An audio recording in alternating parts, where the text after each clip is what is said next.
All right, finally, it's happening. Adobe is entering the AI space officially with their new product, Adobe Firefly. It is not actually accessible right now. You have to sign up to request access to the beta, which I did, of course, and we'll soon make a video about going through it and getting my hands on it. But until then, let's just see what it's all about. If you go to their website on adobe.com, they talk about it here. And it's basically, in their own words, experiment, imagine, and make an infinite range of creations with Firefly, a family of creative generative AI models coming to Adobe products. A family. So this leads me to believe that it's probably going to be more than just text to image. There's going to be a bunch of stuff here, probably pulling from some of the things that we get now in Stable Diffusion with the pretty cool open source community we have there with plugins like ControlNet and things like that. So let's just see what they have. So they have this little GIF here.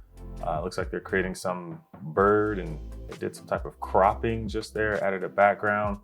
They have, yeah.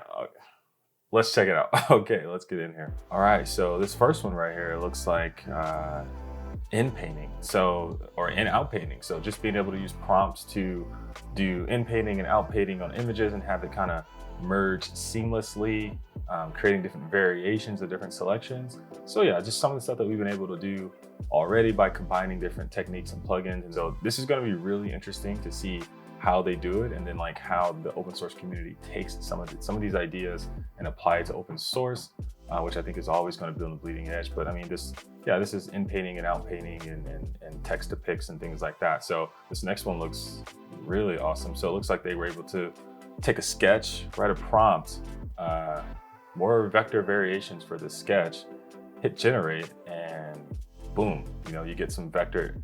Okay, this is really cool because not to my knowledge, and if I'm wrong, please let me know in the comments, but not to my knowledge can you create vector-based art using current text-to-image technologies like Stable Diffusion or DALL-E or anything like that. It mostly spits out like PNGs, bitmap or rasterized images. So getting something like an SVG is pretty cool. So this could be very powerful.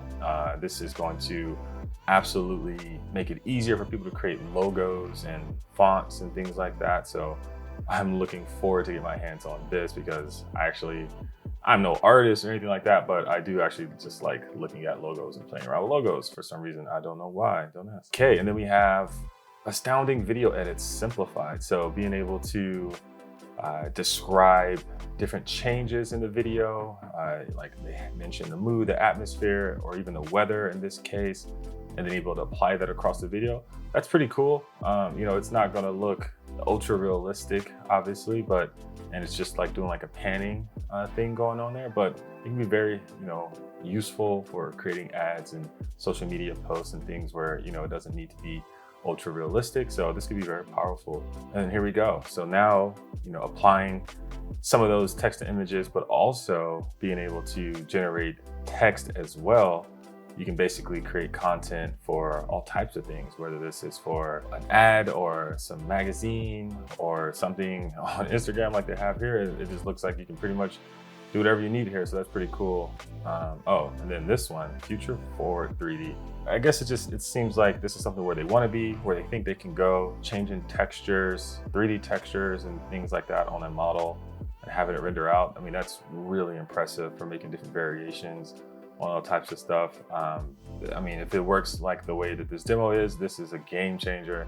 It's quite beautiful. I'm not a 3D artist, but I have dabbled in it and I know it's incredibly difficult, or at least for beginners, to do something like this. So this is really cool. Okay, and here we have the video demo that Adobe put out on Firefly. So let's just go through this and see what we're talking about. Probably some of the same stuff we saw on the page. So yeah, being able to change a scene here, and just have it play over video. That's really cool. Okay, what are we doing with this dog? So being able to mask this out. Oh wow, that was really cool. Let's take a look at that again. Let's run that back. Being able to like create a brush on the fly based off of a texture.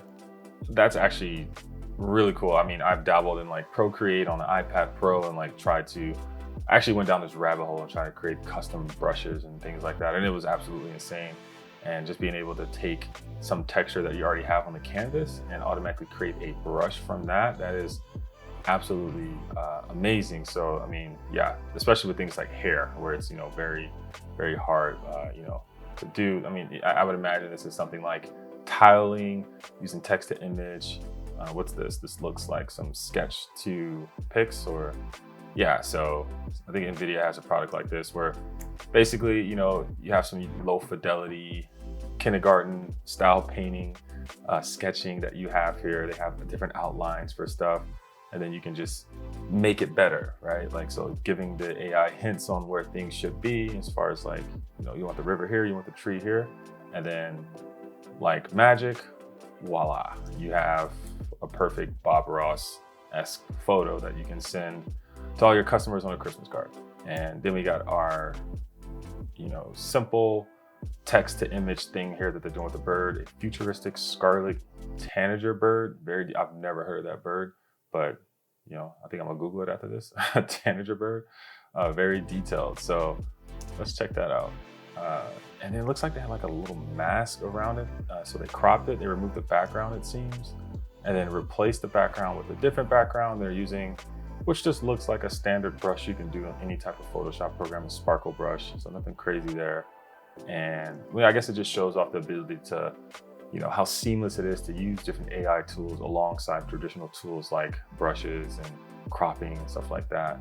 So it looks like now they're using like a crop magic wand tool to select a certain part in the image and then generate variations of just that selected part. So that's definitely kind of like in painting. If you've ever done in painting before, you can do it on Dolly, do it on Stable Diffusion. It's been around for a minute, but it seems like they're, and they have some models perfected to make it pretty seamless. That looks absolutely insane. The fact that you can create something like this, yeah, this is really impressive. But again, if you've used Stable Diffusion, using something like the Automatic 1111 open source UI, you've been able to do stuff like this, or even something like Invoke AI. They have things like this, but like getting that high quality render is always the tough part. Finding the right model or the mix of models or embeds or things like that to really get that look that you're going for. That's usually the tough part when making something beautiful. Whereas if you use something like Midjourney, you kind of get good looking stuff out of the box. So here you go, you can train a model, giving it some input data. It looks like they're grabbing a bunch of headphones here and describing what they want to create. Let's see what happens here. My headphones in the studio. My headphones outdoors in a backpack. Interesting. Okay, I doubt that you're gonna be able to get results like that just from dropping 16 images in there and writing your prompts. I would imagine there's probably gonna be a process on how those images are taken and trained. Like I can tell you right now from experience, training faces and subjects and things like that, how you do the lighting, the angles, the backgrounds, it all really matters when it comes to training. But I mean, just being able to do that is actually quite impressive. I'm sure it'll get better with time. I've been saying this for a while, but I knew once the Adobes of the world started entering the space, they were going to start commoditizing a lot of the one-off tools we've been seeing and taking some of the best of open source and trying to productize it. As you can tell, I'm pretty deep in the AI space right now. Like I really am around the AI stuff a lot, living in the Bay Area, being an investor in startups. I see a lot of this stuff. I talk with a lot of people that are on the bleeding edge of these technologies. So it's just always at the forefront of my mind. So until the next one, see you then.